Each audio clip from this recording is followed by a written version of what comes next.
St. Bonaventure Catholic Church in Huntington Beach, California presents Rebuilt and Renewed, Bringing the Word Home. Thanks for listening in to Rebuilt and Renewed. As we look toward the 6th Sunday in Ordinary Time, the last Sunday before we begin our Lenten season, the Lord invites us to reflect upon community. Living in any community has its blessings and its challenges.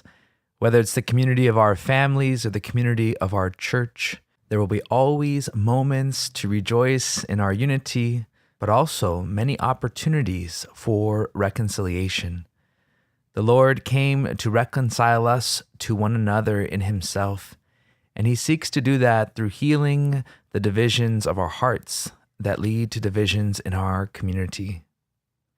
This week, Maggie Wissel, a mother and longtime parishioner, leads us in her reflection about community, about what separates us, but also about what and who can bring us back together.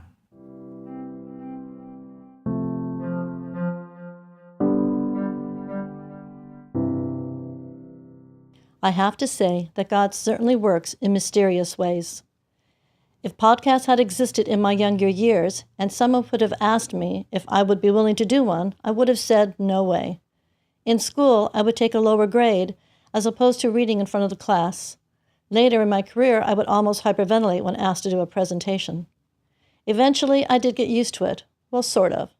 So here we are today, and would like to share with you my thoughts on the readings for Sunday. For me, the readings were all about community.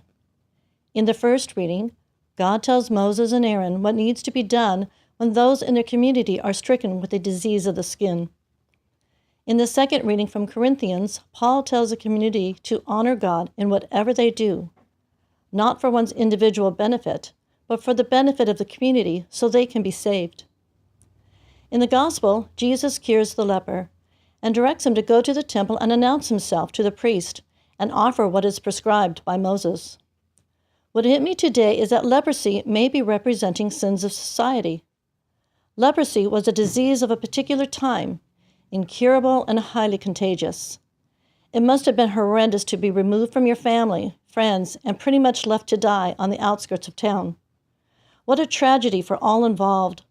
But it seems back in the time of Moses, it was needed to protect the community. Today we do not run into lepers, at least not here in the United States. However, I was wondering who the lepers of today are. Are they those who suffer with alcohol or drug addiction or mental illness? What do we do when we are faced with today's lepers? We may kick them out of our homes and abandon them to the streets, or we may try to get them help in a facility of some sort. I have found quite often these steps are not always very effective. In some ways, we are not that different than in the time of Moses.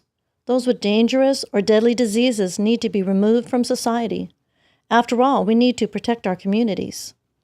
In the Gospel, Jesus gave us a better way.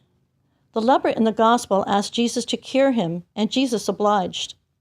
Not only did Jesus give this man a physical healing, but he gave the leper the opportunity to rejoin the community.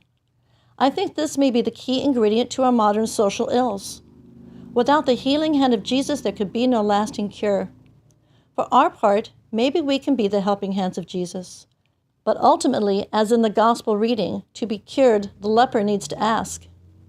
Maybe we need to be more proactive and ask for healing when we are faced with leprosy in our own life. The other aspects to the readings are about the re-entry in community. Jesus directed the leper to go to the temple and present himself, therefore being allowed back into the community. I found it interesting that in the first reading in the Old Testament, there was only ostracization. With the coming of Jesus in the New Testament, there was love, forgiveness, and a way back. I was reflecting how skeptical I often am when someone I know announces that they are healed and no longer dealing with the addictions they once suffered. I doubt, are they really clean or are they just putting on a show? It's hard when we have been let down time and time again. In my own family, I struggle with a different kind of leprosy. Family members ostracize themselves from each other. They hold on to the pain caused from callous words or actions. I hope that they too will learn that the cure for their hurt and pain comes from the healing hand of Jesus. All they need to do is ask, and all I can do is pray. I'm striving to be more open to those who want to come back into the fold. Maybe have a little more faith in God, for He is the miracle worker some 2,000 years ago and is also today. Do you have a leper in your life? How are you responding to that person? Maybe you have been struggling with leprosy in your own life. Have you asked God to be cured? I think the readings were a good reminder. With Jesus, all things are possible.